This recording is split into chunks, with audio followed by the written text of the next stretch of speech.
The days are getting shorter, the nights are getting longer, and if you're a fan of NBA basketball, that can only mean one thing. The Toronto Raptors are back. They kick off preseason this Sunday. It's just around the corner. Training camp has begun. It's nice to see Nick Nurse and Masai Ujiri so confident in this core that they have assembled. Thad and Otto look like they're ready to take that leadership mantle in that locker room. Fred VanVleet, Gary Trent Jr. talking all the right stuff, but moving off the ball. Pascal Siakam ready to take a big step forward as a top 5 player in the NBA. And of course, there's a budding bromance between Scottie Barnes and OG Anunoby that you love to see. So today I want to talk about 5 things that make the Toronto Raptors an absolute terror in the Eastern Conference and why I think they're going to be a very much improved team, granted, in a very improved Eastern Conference. If you're new around here, my name is Robert. This is Pensire Basketball. Go grab your coffee and let's get to it. So first, the elephant in the room. Yes, the East got a lot better this year. There are a couple teams that I expect to take a step back, namely the Chicago Bulls, who will be without Lonzo Ball. We saw last year how detrimental it was to their defense to lose him. And of course, the Charlotte Hornets, who are still reeling off of the Miles Bridges situation. They have not replaced him or his production. I expect both of those teams to take a step back. However, almost every other team is looking to take a step forward. Even teams that we're not talking about in the playoff or play-in picture, like the Detroit Pistons or the Orlando Magic, these are teams that the Raptors are going to have to face 3 to 4 times this year. And of course, they've gotten a lot better. Then there are teams at the top of the conference that have gotten a heck of a lot better. The Philadelphia 76ers, who should have a healthy and in shape James Harden, Ben Simmons coming back to the Brooklyn Nets, Kyrie Irving able to play the entire season. That is going to be huge for the Nets, who of course have had an offseason full of controversy. We have the Miami Heat. Skinny Lowry, what is that going to mean for the Heat? The growth of Tyler Hero. There's a lot of good stuff going on there. And there's a couple of all-stars who have come into the Eastern Conference, namely Donovan Mitchell and DeJounte Murray for the Cavs and the Hawks, respectively. And I think that those two teams, which already had dynamic backcourts, are now just going to get that much better, and we know how much backcourt production means to regular season success. And I haven't even talked about the Boston Celtics and the Milwaukee Bucks. The Celtics, a lot of people expect them to take a huge step back without Ime Udoka. I am not a buyer. I think that they are going to be just fine. I have seen this story play out many times before where a team is supposed to take a huge step back, but the system that Brad Stevens and Ime Udoka put into place over the last 3-4 years, the young core, the team culture, the leadership of Marcus Smart, all of that stuff is still there. Al Horford is still there. This is a veteran team. This is not a young team that is going to take a 15-win dip because their coach is suspended for the year. So I think anyone expecting the Boston Celtics to take a step back is absolutely off their rocker. And the Milwaukee Bucks, probably a lot of people are correctly favoring them to come out of the East.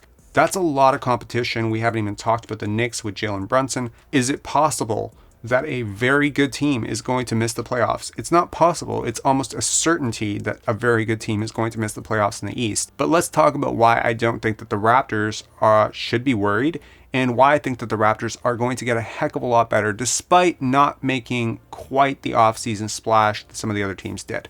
First reason is internal growth. Now, every single team can talk about internal growth. The Orlando Magic can talk about Franz Wagner, and the Detroit Pistons can talk about Sadiq Bey and Cade Cunningham.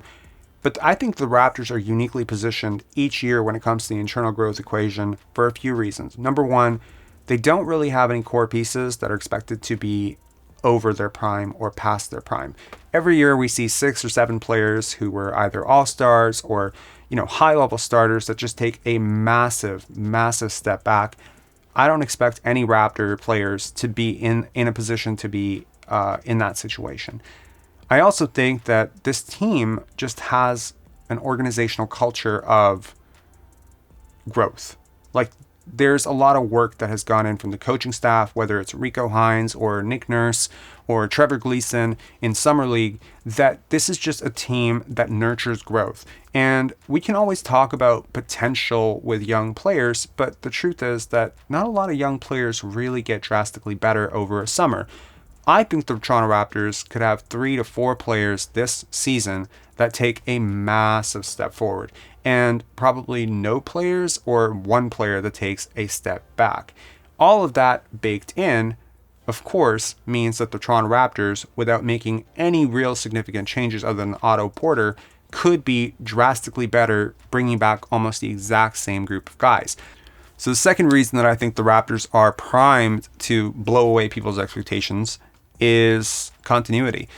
The Raptors bring back 13 players. That is tops in the NBA for returning players. The continuity argument is firmly for the Raptors. Not only have they spent all summer almost as a group playing together at the Rico Hines runs and throughout various camps, I think this is already a really tight-knit group that had a nice test in the playoffs last year.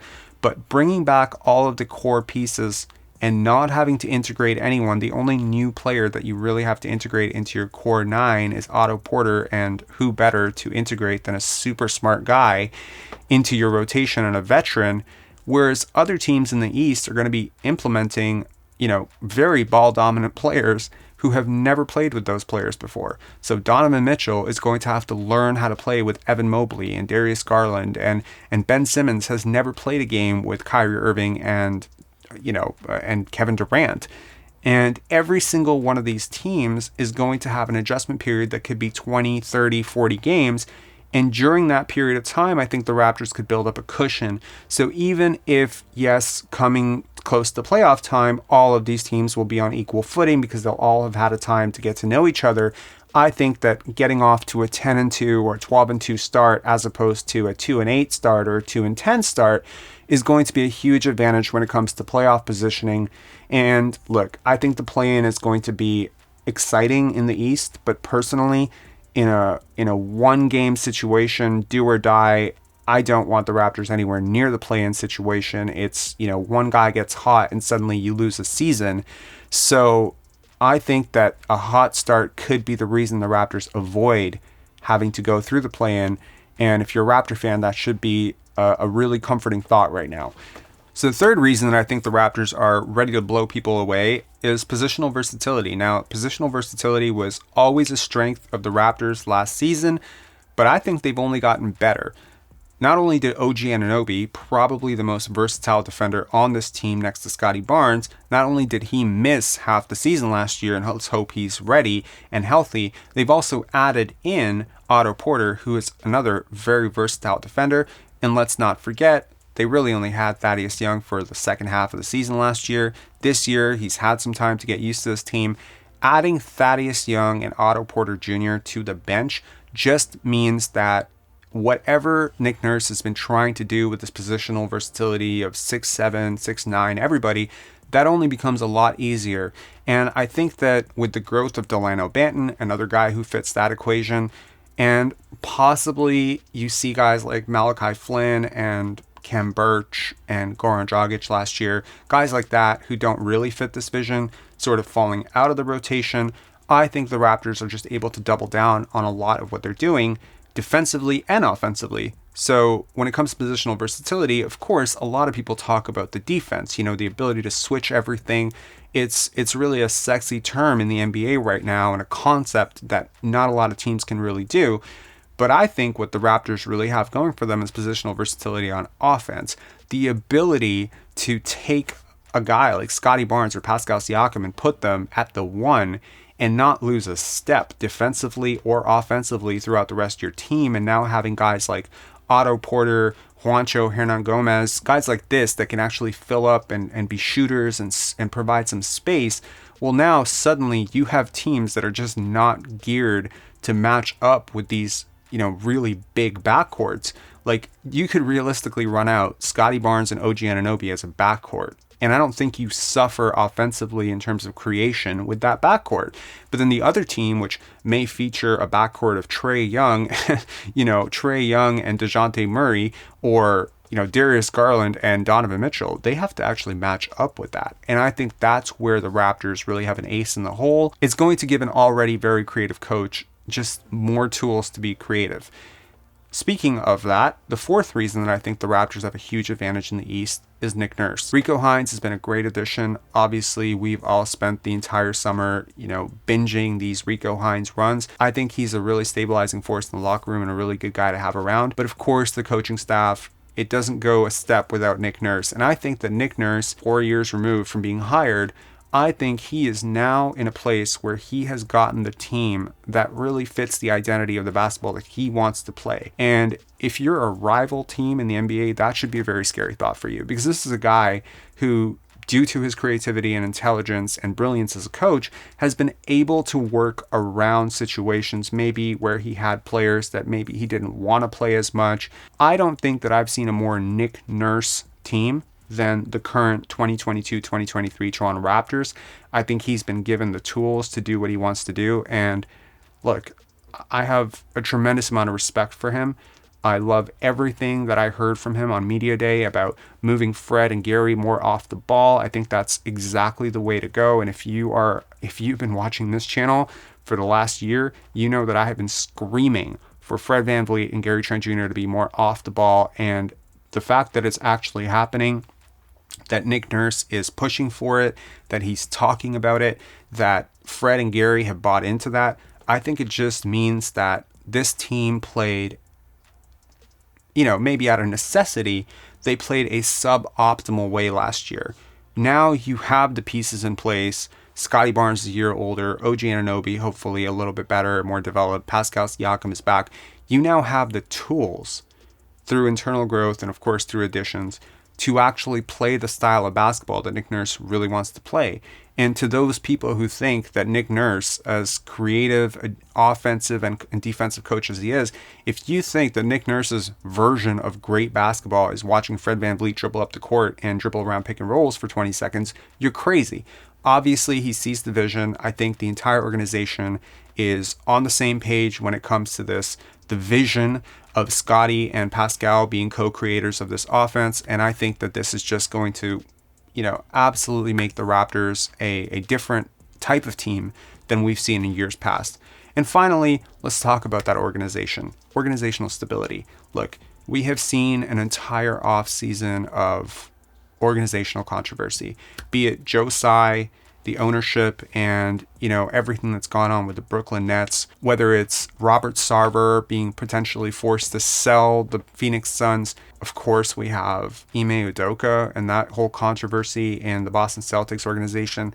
Look, organizational stability is how you deal with situations as they come up, because situations will always come up. Injuries, touch wood, injuries do happen, trade demands do happen, guys do get sour.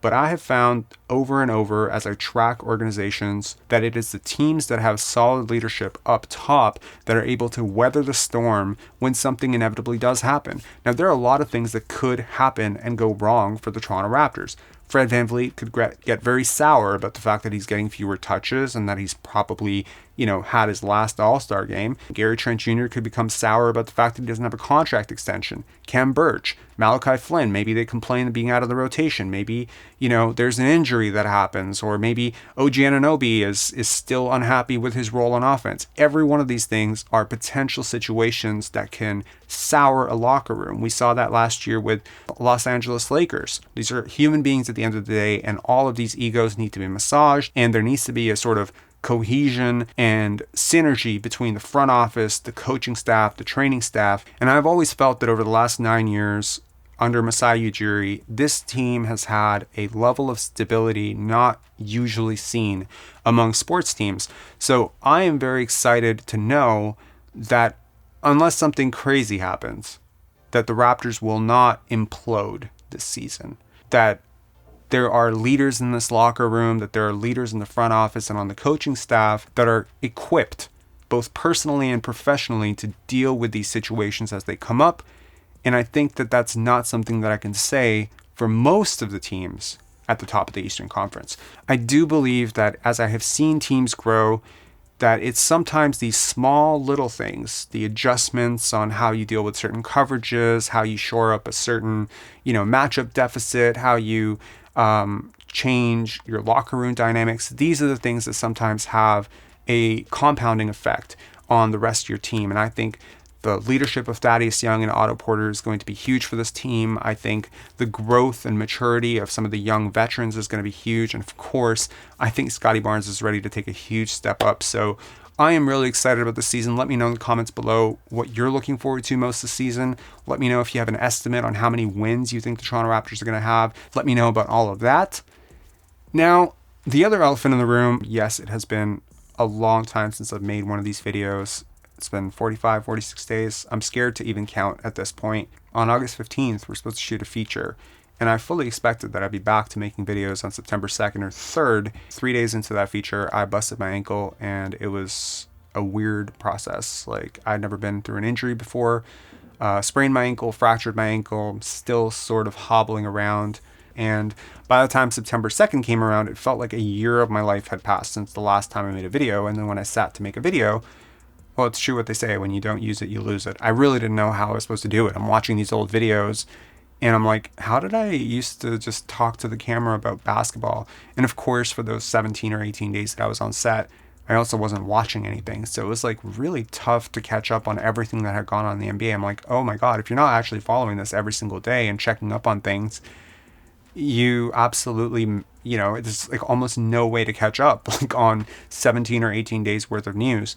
So look, you have come to expect a certain standard from these videos. I've come to expect a certain standard of these videos. I apologize it has taken so long, but better to take that pause in the off season than to do it during the season. And I do want to say one final thing.